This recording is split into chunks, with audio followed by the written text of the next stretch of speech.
Hello बच्चों, let's see the question.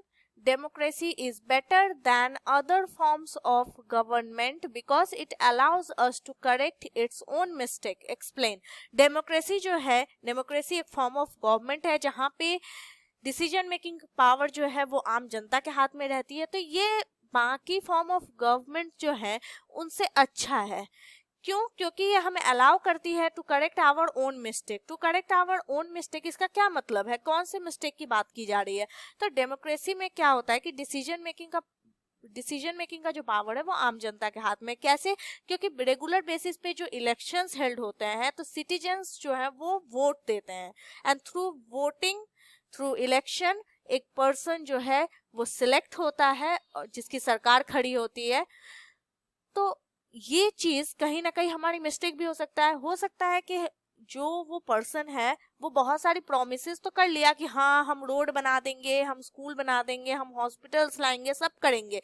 लेकिन जब वो सरकार में आ गया, पावर में आ गया, तो हमने क्या नोटिस किया कि ये तो झूठ बोल रहा था, ये तो कुछ कर नहीं रहा है हमारे देश के लिए, ये तो बस अपने फायदे के सोच रहा है.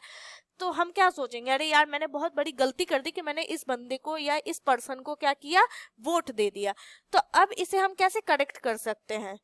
क्या? हाँ जरूर कर सकते हैं. नेक्स्ट इलेक्शन में क्या है, हम उन्हें वोट नहीं देंगे, किसी अगले पार्टी को वोट दे देंगे. तो ये हमें प्रोवाइड करता है ऑप्शन कि हम अपनी गलती को सुधार लें. ये सिर्फ डेमोक्रेसी फॉर्म ऑफ गवर्नमेंट में ही होता है, इसीलिए हम इसे बेटर मानते हैं. और क्या क्या है? इलेक्शंस एंड अकाउंटेबिलिटी मतलब अगर कोई सरकार अच्छे से काम नहीं कर रही है तो हम अकाउंटेबिलिटी में आ जाते हैं, हम उन्हें क्वेश्चन कर सकते हैं. In a democracy leaders are chosen through regular elections. If the elected officials make mistakes और implement policies that are unpopular और detrimental to the well-being of the citizens, they can be voted out of the office in the next election cycle. जैसा कि मैंने आपको समझाया अभी. Checks and balances.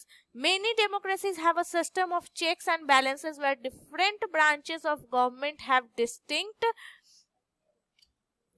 This system helps prevent the concentration of power and enables each branch to act as a check on others. अब क्या है democracy form of government में? चेक एंड बैलेंस है कि बहुत सारी पार्टीज होती हैं तो ये कहीं ना कहीं एक दूसरे पे नजर रखती है कि ये अच्छे से काम कर रहा है या नहीं. थोड़ा सा भी गड़बड़ होता है बस ऑपोजिशन वाले क्या है, उनके अगेंस्ट में पूरा बोलने लगते हैं, मीडिया तक में आ जाती है. तो ये कहीं ना कहीं प्रोवाइड करता है चेक एंड बैलेंस के लिए कि आप कुछ भी कर रहे हैं तो भाई आप देख के कीजिए कि आप सही कर रहे हैं या नहीं. नहीं तो अगले इलेक्शन में क्या होगा, आप हार जाओगे. Freedom of speech and media. Democracy form of government में हमें पूरी फ्रीडम है, हम ओपन डिबेट कर सकते हैं. आज तक पे आप देखते होंगे डिबेट होती है तो ओपन डिबेट कर सकते हैं, अपने आइडियाज को सामने रख सकते हैं. मीडिया वाले भी जो मन बोल सकते हैं, कोई रेस्ट्रिक्शन नहीं है. सारे फ्रीडम्स, सारे राइट्स जो हैं वो प्रोवाइड होते हैं डेमोक्रेसी फॉर्म ऑफ गवर्नमेंट में. So hope you understood the answer. Thank you and all the best.